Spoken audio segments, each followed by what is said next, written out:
آپ کی جو پریکٹس ہے وہ کرمنل لا میں، کانسٹیٹیوشنل لا میں اور ہیومن رائٹس کے اندر رہی ہے، کون سا ایریا آپ کو ایسا لگا ہے جو چیلنجنگ ہے اور بہت زیادہ ریوارڈنگ ہے؟ یہ جو تینوں ایریاز ہیں نا، یہ آپس میں انٹر لنک ہیں. اگر ہم ہیومن رائٹس کی بات کریں اور کرمنل لا کی بات کریں تو یہ کانسٹیٹیوشن سے ہی ڈرائیو ہوئے ہیں. آپ اگر کوئی بھی کرمنل کیس کر رہے ہو، جو بنیاد ہے وہ کانسٹیٹیوشن سے ہی آ رہی ہوتی ہے. تو یہ تینوں چیزیں آپس میں انٹرٹوینڈ ہے. اور پاکستان جیسا ملک جہاں پر رول آف لا اور کانسٹیٹیوشنل ایک کرائسس اتنے زیادہ ریمپینٹ ہیں، پھر ہیومن رائٹس کی اتنی زیادہ وائلیشن ہو رہی ہے، تو یہ تینوں جو سیکٹرز ہیں یہ بہت زیادہ آپ سمجھ لیں کہ ٹرینڈنگ ٹاپکس ہیں. دیکھیں، جہاں پر لائرس کے لیے تو یہ ہوتے ہیں، جہاں پر کرائسس ہوتے ہیں وہیں اپرچونٹی کریٹ ہو جاتی ہے. بڑا اسکوپ ہے ان تینوں ایریاز کے اندر اور بڑے ٹرینڈنگ ٹاپکس ہیں، تینوں آپس میں انٹرٹوینڈ ہیں.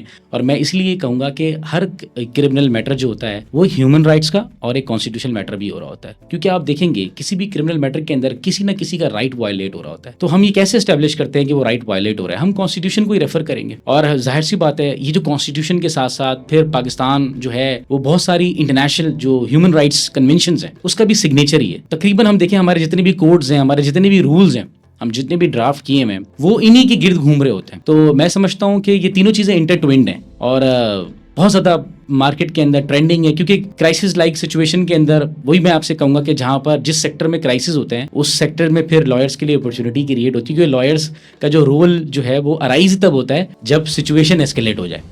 اسی لیے میری جو لرننگ بڑی اچھی ہوئی، کیونکہ جب میں اس پروفیشن کے اندر آیا تو کوئی نہ کوئی کانسٹیٹیوشنل کرائسس، کوئی نہ کوئی کرمنل میٹر، کوئی نہ کوئی ہیومن رائٹس کی وائلیشن میں نے اپنی آنکھوں کے سامنے ہوتی ہوئی دیکھی. تو ہم نے اپنے سینئرس کو ان ایشوز کے اوپر بڑا ایکسٹینسولی ڈیبیٹ کرتے ہوئے دیکھا. ہم نے دیکھا کہ وہ کمپیریٹیو انالیسس کر رہے ہیں یورپ کے ساتھ. ہم نے دیکھا کہ وہ جو ہمارے کوڈز ہیں، جو ہمارے اسٹیبلش نارمز ہیں، وہ ان کو ڈسکس کر رہے ہیں. ہم نے دیکھا کہ وہ رول آف لا، ہم نے دیکھا کہ کس طریقے سے ابیوز آف پاور، ہم نے ان ساری چیزوں کو بڑی آنکھوں کے قریب سے ہوتے ہوئے دیکھا. کتابوں سے آگے نکل کے جب اس دنیا کو بڑا مشاہدہ کرنے کا اتفاق ہوا ان چیزوں کے اندر، تو بہت اچھی لرننگ ہو گئی. پاکستان کے اندر تو کانسٹیٹیوشن، ہیومن رائٹس اور کرمنل جو لا ہے وہ بڑی اس میں اپرچونیٹیز ہے ایک لائر کے لیے، اور بڑی لرننگ ہوتی ہے اس کی.